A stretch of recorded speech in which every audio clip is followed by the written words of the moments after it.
El aire en la Sierra de San Pedro Nolasco era frío y limpio, cargado del aroma a leña quemada y rocío matutino.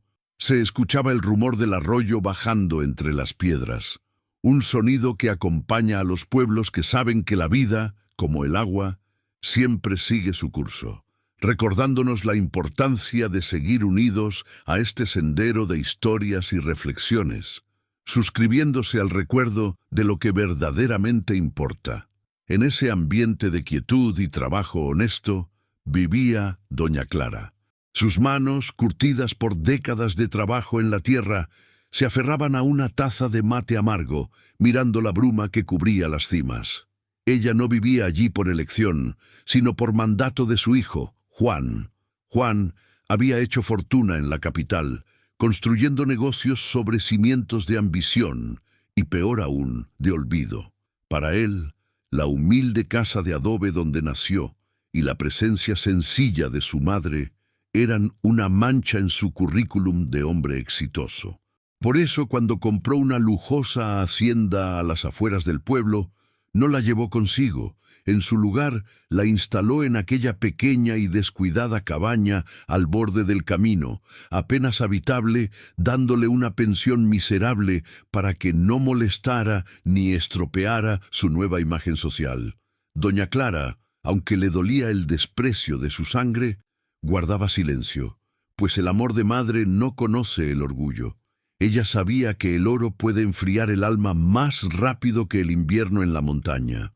Fue entonces que Juan, necesitado de despejar una gran porción de su terreno para una nueva inversión, contrató a Pedro, conocido en el pueblo como el leñador más honesto, un hombre fuerte de pocas palabras y mucha fe. Pedro no tenía riquezas, pero su palabra valía más que cualquier pagaré sellado. Cuando Juan le mostró el trabajo, le prometió una paga generosa, pero desde el primer instante su trato fue de una arrogancia ofensiva. «No quiero errores, campesino», le espetó Juan, ajustándose el reloj de oro y mirando a Pedro por encima del hombro. Pedro solo asintió, su mirada fija en el trabajo, no en la ostentación. Él había aprendido que la verdadera riqueza no se mide por lo que se tiene en el bolsillo, sino por lo que se guarda en el alma, y la de Juan, ya lo notaba, estaba vacía. Pedro trabajó durante semanas bajo el sol inclemente y la lluvia inesperada, con la precisión y el respeto que solo quien vive del monte conoce. Cada tronco era cortado con maestría. La cabaña de doña Clara quedaba cerca de la zona de tala, y a menudo Pedro la veía sentada en la puerta, pequeña y solitaria. Sin que Juan lo supiera, Pedro desviaba un poco de su camino para dejarle a la anciana un atado de leña fina o una fruta recién cosechada. Eran pequeños actos de humanidad que contrastaban con la indiferencia cruel de su hijo. Cuando Pedro terminó el trabajo, toda la madera estaba perfectamente apilada y el terreno listo. Se dirigió a la hacienda de Juan, esperando el pago acordado para llevar sustento a su familia. Pero allí, en el portón de hierro forjado, el desafío real estaba por comenzar. Pedro se paró ante el portón de hierro forjado que protegía la opulencia de Juan, sintiendo que cruzaba no solo una cerca, sino una frontera entre dos mundos. El aire en la hacienda era diferente, más pesado, quieto, sin el aroma a tierra y pino que él respiraba en el monte. Un joven mayordomo, vestido con ropas finas que parecían sofocarlo, lo hizo esperar bajo el sol hasta que Juan, finalmente, decidió recibirlo en una terraza amplia y fresca desde donde se dominaba el valle. Juan no se levantó de su asiento de mimbre. Mantenía en su mano un vaso de cristal que sudaba humedad fría, y miró a Pedro de arriba a abajo, como si estuviera observando un animal recién salido del lodazal. El desprecio no era disimulado. Era una capa de seda y arrogancia que envolvía al hombre de negocios. «¿Y bien, leñador? ¿Ya terminaste con tus palitos?», preguntó Juan, sin ofrecer siquiera un saludo, su voz tan pulida como el mármol del suelo. Pedro, acostumbrado a tratar con la honestidad del sol y la tierra, sintió un escalofrío. Se quitó el sombrero, revelando el rostro curtido por el trabajo. Sí, don Juan, la madera está cortada, apilada y clasificada como usted pidió. Han sido 3 semanas de trabajo duro. Vengo por lo acordado para poder llevar la comida a mi casa. Juan tomó un sorbo largo de su bebida, haciendo un ruido exagerado con el hielo. Luego sonrió, pero era una sonrisa sin alegría, afilada como un cuchillo. ¿3 semanas, dices? Mi capataz me informó que demoraste demasiado, y además, ¿quién te dio permiso de andar de metido cerca de la cabaña de servicio? Me han dicho que le has estado llevando cosas a la señora. El corazón de Pedro se encogió. El pequeño acto de caridad hacia doña Clara, la madre olvidada, era ahora usado como arma. Yo solo le dejé un poco de leña fina, don Juan.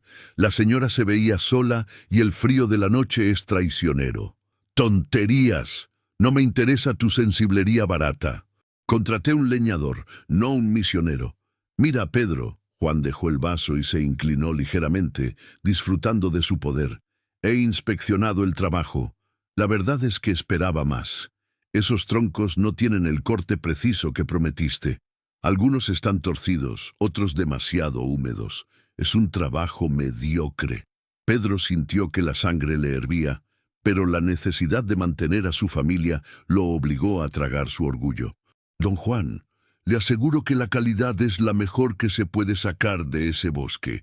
Trabajé desde el amanecer hasta el anochecer. Yo cumplo mi palabra. Tu palabra no vale nada si el resultado no me satisface. Y no me satisface. Juan se levantó, caminando hasta el borde de la terraza, dándole la espalda a Pedro. El leñador vio en ese gesto la magnitud de la ofensa. Era el desprecio total. Mira, leñador, como soy un hombre de negocios justo, te daré algo, pero no será lo acordado. Esto es una miseria por el tiempo perdido que me hiciste invertir en supervisar tu chapuza. Juan regresó y sacó de su bolsillo un billete de muy bajo valor, apenas suficiente para comprar un par de panes, y lo arrojó al suelo, justo a los pies de Pedro. Tómalo y vete. Y si te vuelvo a ver cerca de mis tierras, llamaré a la guardia. Considera esto una lección de vida. El mundo no paga por el esfuerzo, paga por la excelencia, y tú no la tienes. Pedro miró el billete manchado de polvo en el suelo. No era solo la pérdida del dinero, era la humillación ante Dios y ante los hombres. La traición a su esfuerzo honesto dolía más que cualquier golpe de hacha. Recoger ese billete significaba aceptar que su trabajo no valía nada. Lentamente Pedro se enderezó con la dignidad que solo la pobreza digna puede otorgar. Miró a Juan directamente a los ojos, con una tristeza profunda, pero sin un atisbo de miedo. «Don Juan», dijo Pedro, su voz firme y resonante a pesar de la rabia contenida, «mi trabajo lo hice con el sudor de mi frente y la honestidad de mi corazón. Usted sabe que la madera está perfecta. Usted no me paga por la calidad del tronco, sino por la mezquindad que le ha crecido en el alma. Yo no recogeré su limosna. Yo me iré con las manos vacías, pero con mi honor intacto. Usted se queda con su fortuna, pero le aseguro que el universo no olvida las deudas de la honestidad. El dinero que usted me robó no le traerá suerte». Pedro se dio la vuelta dejando el billete despreciable tirado en el mármol pulido. Caminó hacia el portón, sintiendo el peso de la injusticia como una mochila de piedras. Juan se rió a carcajadas desde la terraza, celebrando su pequeña victoria de poder. No sabía que esa risa era el preludio de un lamento, pues en el silencioso tejer del destino ya se estaba preparando la tela donde se bordaría el castigo para la arrogancia, una lección que se cobraría con creces lo que le fue negado al humilde leñador. Y mientras Pedro se alejaba, el viento de la sierra susurró sobre la hacienda, llevando consigo la promesa de que la justicia, aunque a veces tarda, siempre encuentra el camino para equilibrar la balanza entre el corazón lleno y el bolsillo vacío. Mientras el sol de la tarde se escondía detrás del Cerro del Cóndor, llevando consigo el eco de esa risa vacía de Juan. Una risa que, como el agua que corre, nos recuerda que para seguir esta jornada de historias y lecciones de vida, debemos unirnos a este camino de sabiduría, suscribiéndonos y compartiendo la verdad de los pueblos. El destino comenzaba a mover sus fichas con la precisión de un relojero divino. Juan, sintiéndose invencible por haberse quedado con el fruto del trabajo de Pedro, brindó con su socio en el salón principal por el nuevo negocio de la madera, una inversión que, según él, lo haría multimillonario. Pero esa misma noche, una tormenta inesperada y furiosa descendió sobre la sierra. No fue una simple lluvia, fue el rugido de la naturaleza cobrando la afrenta. La casa, que antes parecía un castillo firme, crujía bajo el embate del viento, y hasta el aire parecía cargado con el presagio de la ruina. Al amanecer, las noticias que llegaron por el único teléfono de la hacienda eran devastadoras. El mercado de exportación, donde Juan había invertido todo su capital confiando en su propia astucia, colapsó sin aviso. Sus socios, que eran tan volubles como él, se retiraron llevándose los restos de liquidez. Las acciones cayeron como hojas secas en otoño. La riqueza que Juan había amasado con tanto orgullo se evaporó en 3 días de pánico bursátil y avaricia desmedida. El dinero robado a Pedro no le trajo suerte. Al contrario, actuó como la levadura que fermenta y luego pudre el pan de la fortuna. El hombre de negocios, que ayer vestía lino y seda, hoy vestía la desesperación. Las llamadas de los acreedores se hicieron constantes, las cuentas bancarias se vaciaron y los lujos fueron embargados. En la hacienda, el silencio reemplazó a las carcajadas. Los sirvientes, al ver que el manantial de dinero se había secado, desaparecieron llevándose consigo hasta la última cuchara de plata. Juan caminaba entre las habitaciones vacías, sintiendo cómo el mármol pulido que había pisoteado a Pedro ahora era frío bajo sus propios pies descalzos. Había perdido casi todo. Solo le quedaban las deudas, el orgullo destrozado y una pequeña propiedad que por un descuido de contabilidad y por considerarla de tan poco valor, no había hipotecado. La cabaña de adobe y paja en lo alto de la sierra, donde había confinado a su madre. Mientras tanto, doña Clara tosía suavemente en la pequeña cabaña. Ella no sabía nada de las caídas de mercado ni de las pérdidas de millones. Solo sentía el frío que se colaba por las rendijas y la punzada de la soledad. Sin embargo, su fe, esa llama pequeña y constante, le impedía quejarse. Ella rezaba por Juan, su hijo descarriado, sin saber que el dolor que él empezaba a sentir era, quizás, el único camino para que su alma endurecida encontrara una pizca de arrepentimiento. Pero el arrepentimiento no era el motor de Juan, sino la avaricia persistente.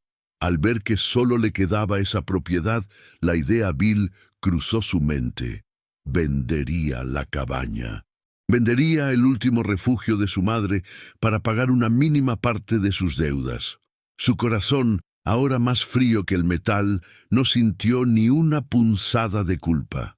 Después de todo, pensó, su madre era una carga, un recuerdo vergonzoso de la pobreza que había dejado atrás. La echaría de allí y que buscara la caridad de los vecinos. Él necesitaba ese poco dinero para recomenzar su vida, lejos de la sierra que le había cobrado tan caro su desprecio. Así, Juan tomó camino hacia el pueblo. No fue a pedir perdón ni a buscar un trabajo honesto, fue a buscar un comprador. La arrogancia se había vestido de necesidad, pero no había abandonado su alma. El hijo que había jurado proteger a su madre ahora estaba dispuesto a arrojarla a la intemperie por el precio de unas pocas monedas.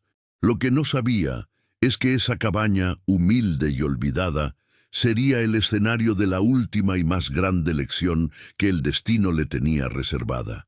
La prueba definitiva de que la honestidad no se paga con plata, sino con el oro innegable de la paz en el alma.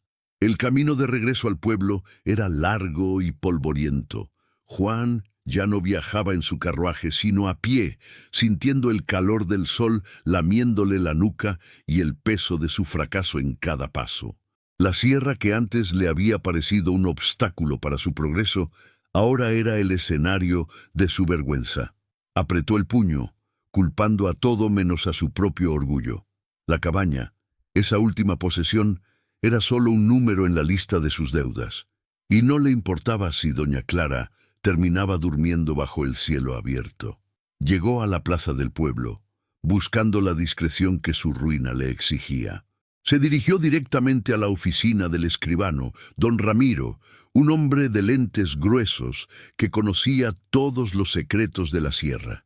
Juan entró con el mismo aire de superioridad que había usado para ordenar a sus empleados, un hábito que ni la bancarrota le había podido quitar. «Don Ramiro», espetó sin saludar, «necesito vender una propiedad de inmediato, una cabaña al pie del monte. Necesito el dinero en efectivo y hoy». Don Ramiro lo miró por encima de sus lentes, notando la desesperación mal disimulada. «Qué casualidad, don Juan. Hace apenas 2 días un hombre preguntó específicamente por esa cabaña. Dejó un depósito y dijo que pagaría el resto al contado. No quiere regateos, solo la propiedad». Los ojos de Juan se iluminaron con una avaricia feroz. La suerte, pensó, aún no lo había abandonado del todo. «Perfecto. ¿Quién es? Cierre el trato. No me importa quién sea. Solo quiero el dinero». «El comprador es una persona sencilla, don Juan», explicó el escribano mientras revolvía unos papeles. «Un hombre que ha ahorrado con mucho esfuerzo, pero puso una condición ineludible. Quiere firmar el traspaso frente a usted. Dijo que tenía un asunto personal, algo de palabra, que debía resolver antes de que la propiedad cambiara de manos». Juan refunfuñó. Odiaba tener que tratar con la gente humilde, pero la necesidad era un látigo implacable. «Que venga entonces. No tengo tiempo que perder con sentimentalismos». Se sentó en un banco duro, esperando impaciente, maldiciendo el lento girar de las manecillas del reloj. El sol de la tarde comenzaba a teñir de ocre la plaza cuando la puerta de madera chirrió. Juan levantó la vista esperando ver a algún viejo campesino del que pudiera burlarse mientras le arrebataba el dinero. Pero el hombre que entró no era un desconocido. Era un hombre con la espalda recta, los hombros anchos y las manos curtidas por el trabajo honesto. Vestía ropa humilde, limpia y remendada, y en sus ojos no había ni temor ni resentimiento, solo la calma profunda de quien sabe que ha obrado correctamente. Era Pedro, el leñador a quien Juan había humillado y despedido sin pagar. Un escalofrío helado recorrió a Juan, un frío que no tenía nada que ver con la temperatura de la sala. Se levantó de golpe, sintiendo que el aire se le escapaba de los pulmones. Era el destino, vestido de justicia, que venía a cobrarle la deuda que no se paga con monedas. Pedro caminó hasta la mesa del escribano. Su mirada firme y directa se clavó en la de Juan. No había rencor en sus ojos, sino una tristeza inmensa por la miseria moral del hombre que tenía enfrente. «Don Juan», dijo Pedro, y su voz era grave y resonante, «aquí está el dinero, por la cabaña al pie del monte». Juan no pudo hablar. Su arrogancia se había desvanecido, dejando solo el terror de ser confrontado por su propia maldad. «Usted me debe 3 días de trabajo», continuó Pedro, con la serenidad de quien dicta una sentencia. «Pero la vida, don Juan, no se trata de saldar cuentas pequeñas. Se trata de cómo se trata a los que no tienen nada». Pedro empujó una bolsa de monedas de plata sobre la mesa. El sonido del metal resonó como el eco de una traición. «Yo no vengo a cobrarle mi paga. Vengo a pagarle a usted para que no pueda volver a hacer daño en ese lugar». Don Ramiro, el escribano, miraba la escena con la boca abierta, entendiendo que estaba presenciando no una transacción de bienes raíces, sino un juicio moral. Juan, el poderoso, estaba siendo juzgado por el humilde. ¿Por qué?, logró preguntar Juan, con la voz apenas un susurro. ¿Por qué harías esto, Pedro? El leñador tomó el papel de compraventa que don Ramiro le extendía y lo sostuvo con firmeza. Porque esa cabaña, don Juan, ya no será un lugar de castigo, será el hogar de doña Clara, su madre. Usted la abandonó por avaricia y yo la he comprado para devolverle la dignidad que usted le robó. Nadie, don Juan, nadie merece ser tratado como una vergüenza, y menos una madre. Juan sintió el peso de cada moneda en la mesa, un peso que no era de plata, sino de vergüenza. El aire, que antes le parecía fresco, ahora se sentía denso, como si las paredes de la oficina de don Ramiro se hubieran encogido para aplastarlo. Intentó hablar, intentó reclamar que aquello era una burla, una injusticia, pero las palabras se le atoraron en la garganta, convertidas en el lodo de su propia traición. «Usted no ha comprado una cabaña, Pedro», logró decir Juan, con un hilo de voz que no sonó a amenaza, sino a lamento. «Usted ha comprado la ruina de un hombre». Pedro, el leñador, cerró los ojos por un instante, no con triunfo, sino con una profunda tristeza. «No he comprado su ruina, don Juan. La ruina ya estaba hecha. Yo solo vine a limpiar el sitio para que la luz pudiera entrar. El oro y el poder no sirven de nada si no son capaces de proteger a quienes le dieron la vida. Usted despidió a un hombre honesto por no querer pagarle lo justo, pero lo peor fue que despidió el amor de su madre por no querer mostrarla al mundo». Don Ramiro, el escribano, se puso de pie. Su silla raspó el suelo de madera. «La transacción está legalmente concluida, don Juan. La propiedad de la cabaña y de la tierra que la rodea pertenece ahora a Pedro Gutiérrez». El escribano evitó mirar a Juan a los ojos, como si la desgracia del hombre fuera contagiosa. Juan, humillado hasta la médula, entendió que ya no tenía nada que hacer allí. Las grandes fortunas se habían evaporado como el rocío en la mañana, pero el recuerdo de su desprecio y la dignidad de su madre permanecían inamovibles. Recogió las monedas de plata, sintiendo el frío de cada una, y las guardó en su bolsillo. Eran todo lo que le quedaba de su imperio, un puñado de monedas de un hombre que había despreciado y el eco de la dignidad de su madre.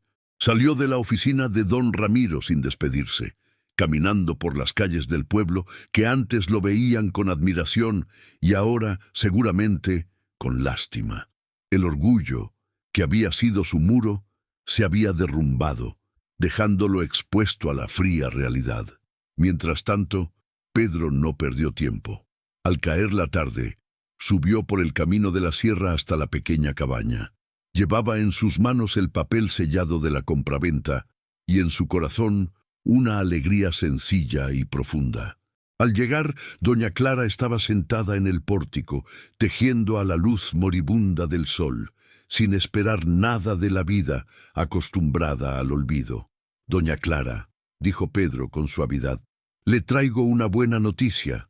Esta cabaña ya no es un lugar de paso ni un escondite. Desde hoy, este es su hogar, señora. Es suyo legalmente y nadie podrá moverla de aquí». Doña Clara dejó caer la aguja y el hilo. Sus ojos cansados se llenaron de una luz que no se veía desde hacía años. «¿Cómo dices, hijo? ¿Qué estás diciendo?»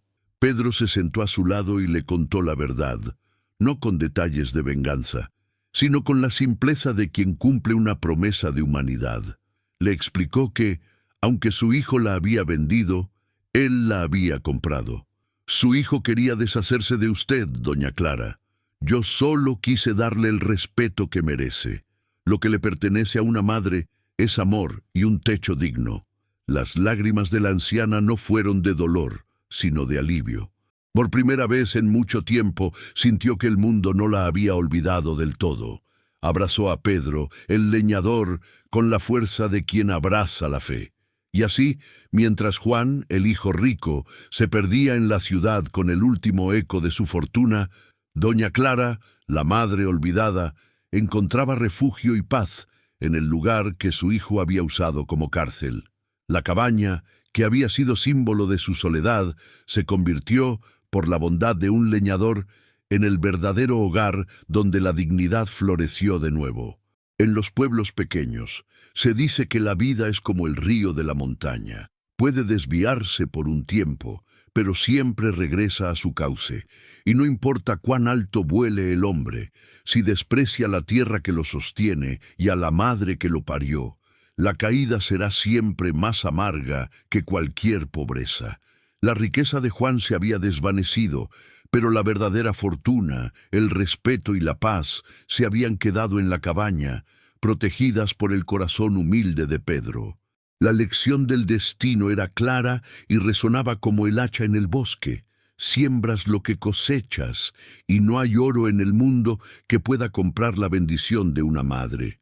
Y así, mientras el tiempo pasaba sin prisa en las sierras, enseñando que las penas se llevan mejor con una taza de café y unirse a las buenas historias que viajan con el viento, Juan, el que había partido con aires de grandeza, encontró el camino de regreso.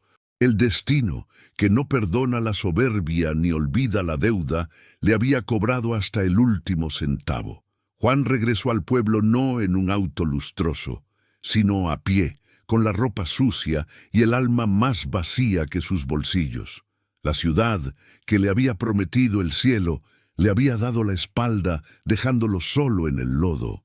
Ya no quedaba nada de aquel hombre de negocios, solo una sombra fatigada que buscaba un último recurso, una última moneda de cambio.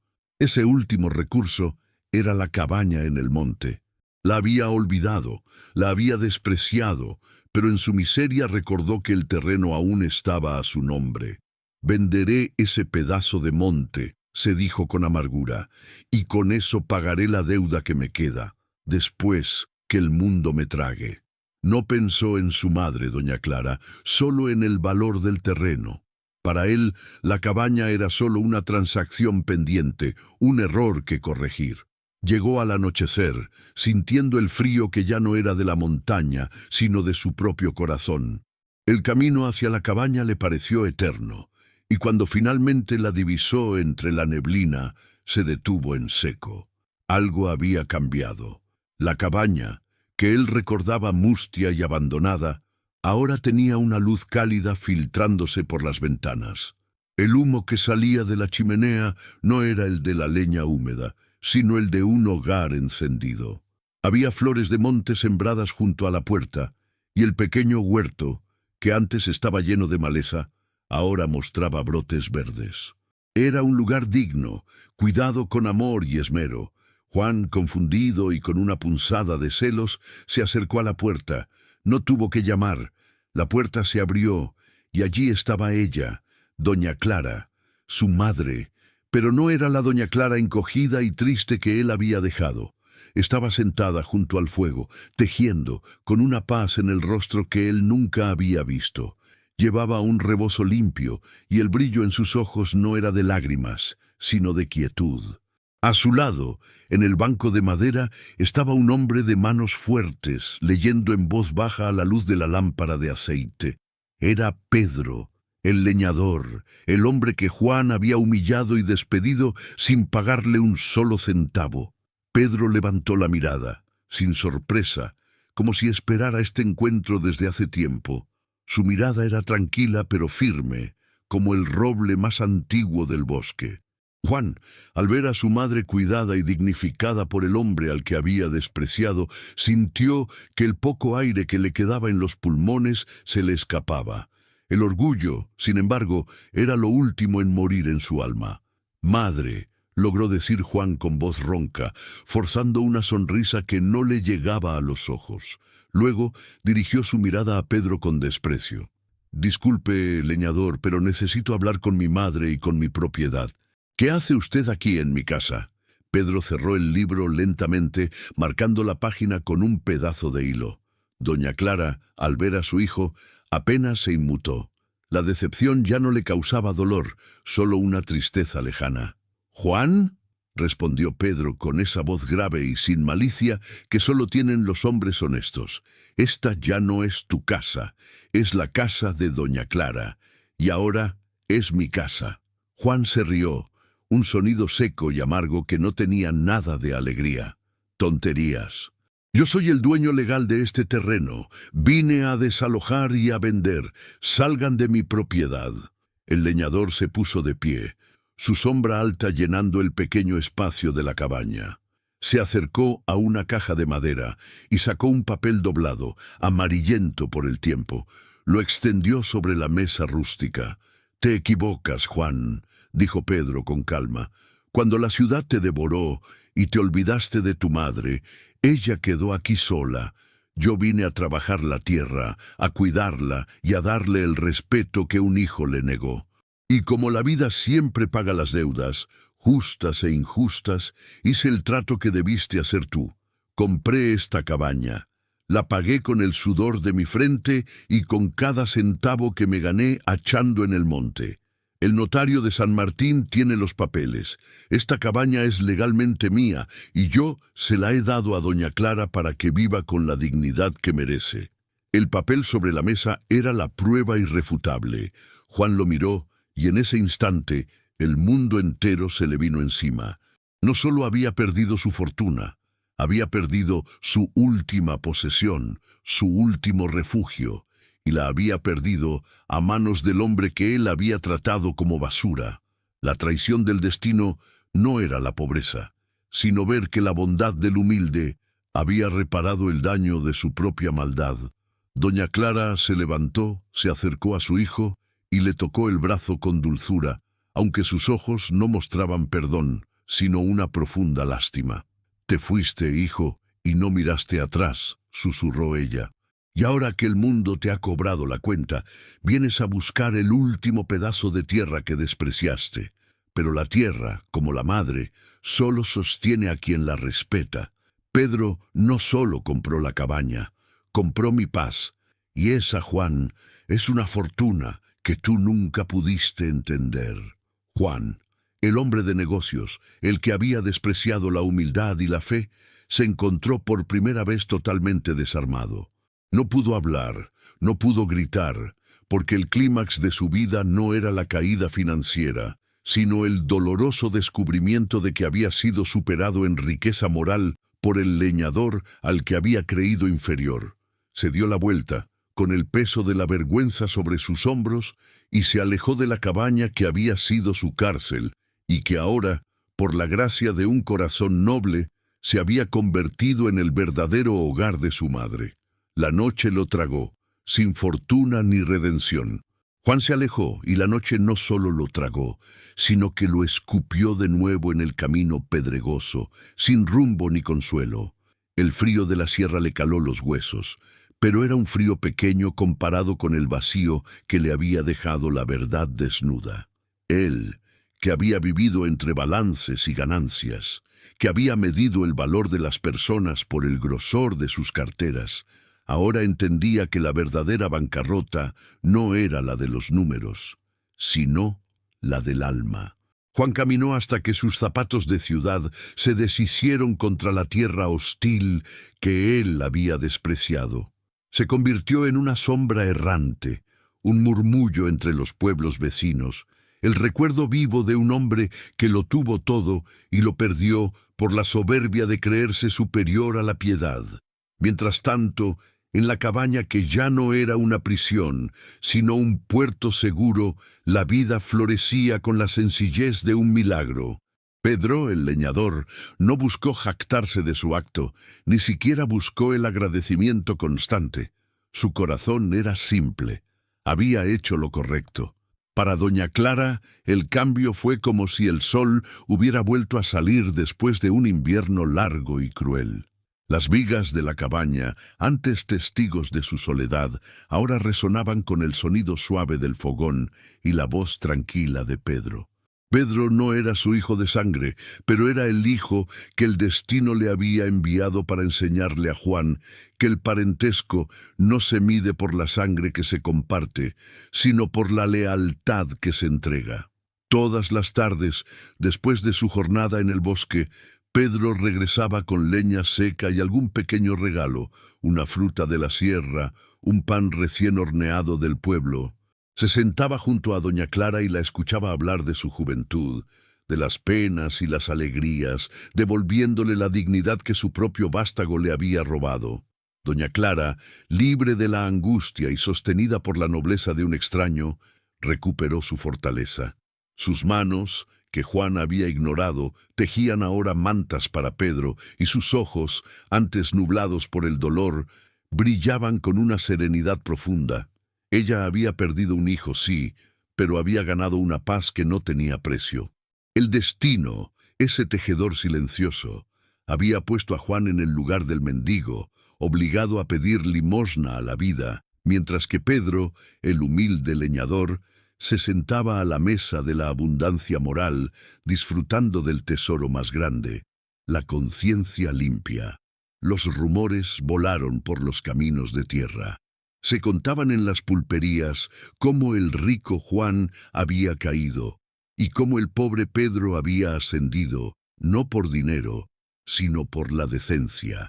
La gente del pueblo, que había sido testigo de la arrogancia de Juan, asentía con sabiduría. El destino no se apura, pero cobra hasta la última traición.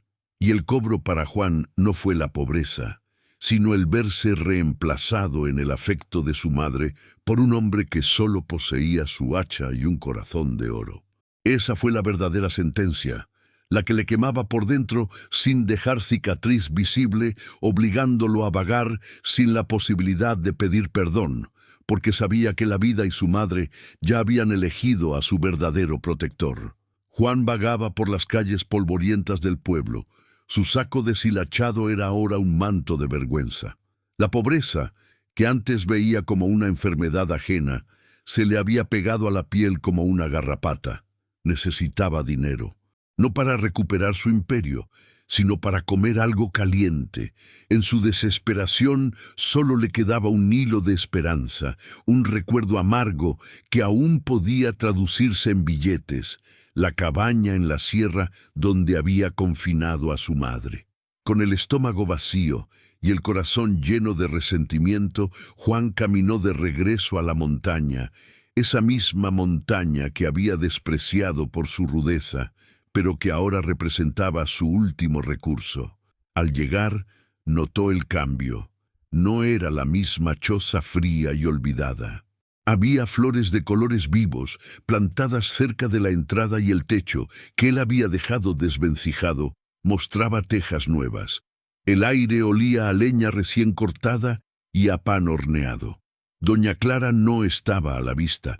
Juan, sin importarle la belleza que ahora adornaba su antiguo castigo, buscó al notario del pueblo, don Evaristo, un hombre de lentes gruesos y mirada de águila que conocía cada palmo de tierra de la comarca.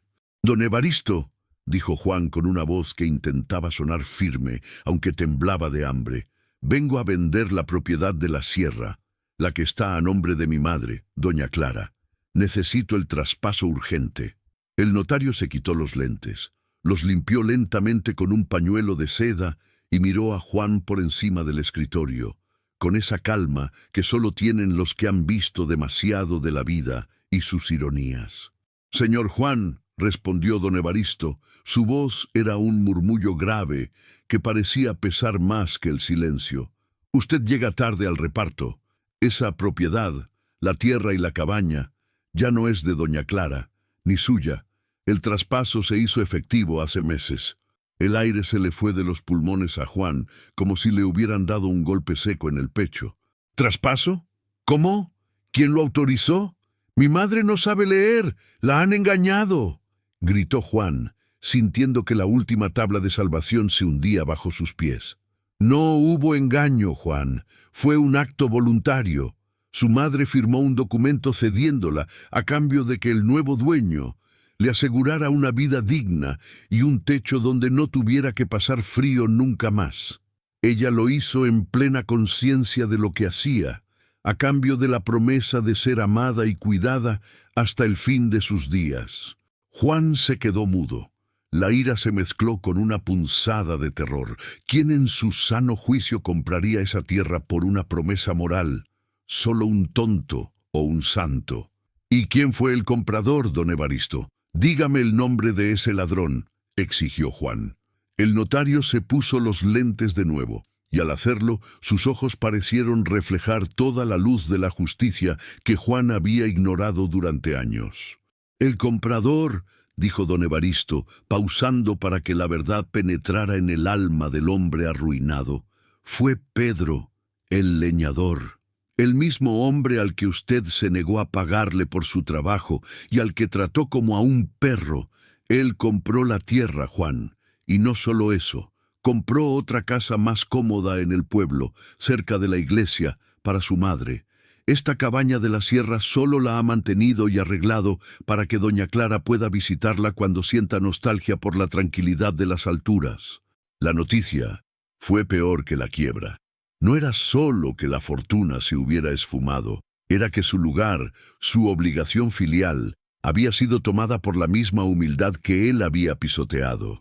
El leñador, el hombre de las manos ásperas, había usado el dinero que ganó con su esfuerzo y el dinero que quizás Juan debió pagarle, para darle a doña Clara la seguridad que su propio hijo le había negado.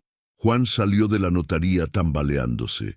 La realidad le gritaba que el universo no castiga con el látigo, sino con espejos, y en ese momento el espejo le mostró que Pedro no solo era más rico en espíritu, sino que se había convertido en el verdadero hijo de doña Clara.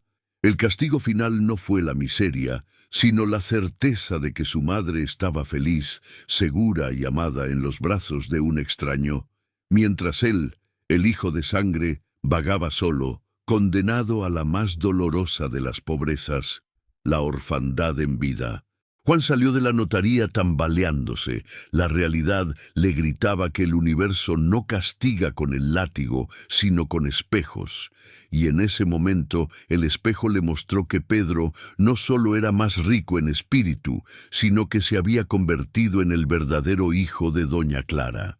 El castigo final no fue la miseria, sino la certeza de que su madre estaba feliz, segura y amada en los brazos de un extraño, mientras él, el hijo de sangre, vagaba solo, condenado a la más dolorosa de las pobrezas, la orfandad en vida.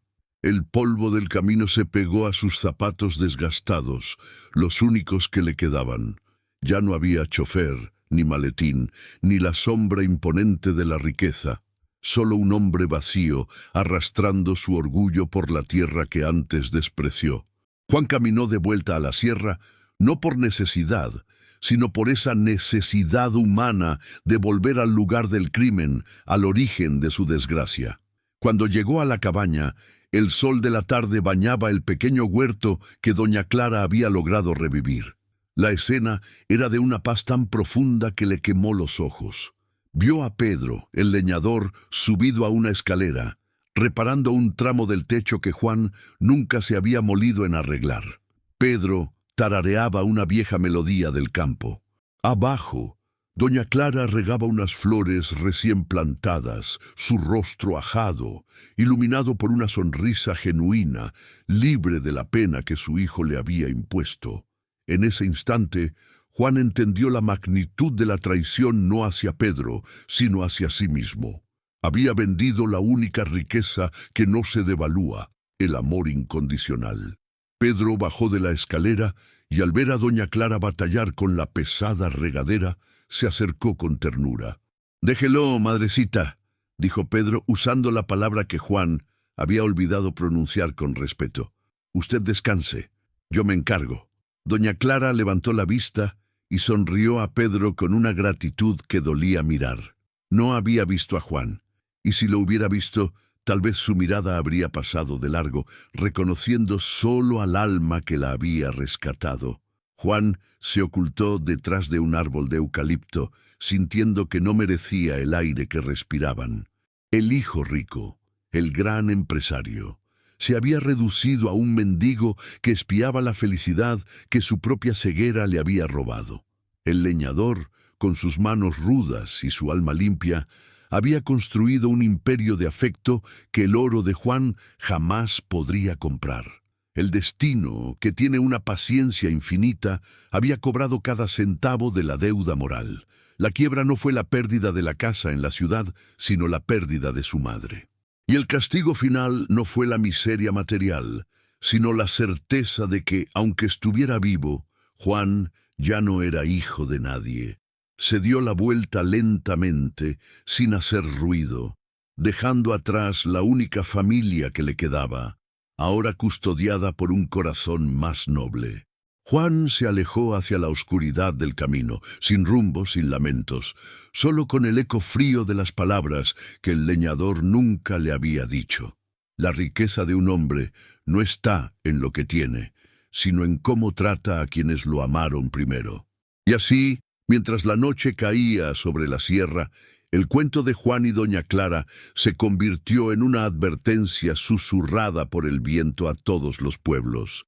Que nadie olvide que la humildad es la única moneda que compra la paz, y que el destino siempre reserva la mejor cabaña para los corazones que supieron sembrar bondad en el camino, porque al final la verdadera herencia que dejamos no es la que se cuenta en billetes, sino el amor que vive en el recuerdo de quienes dejamos atrás.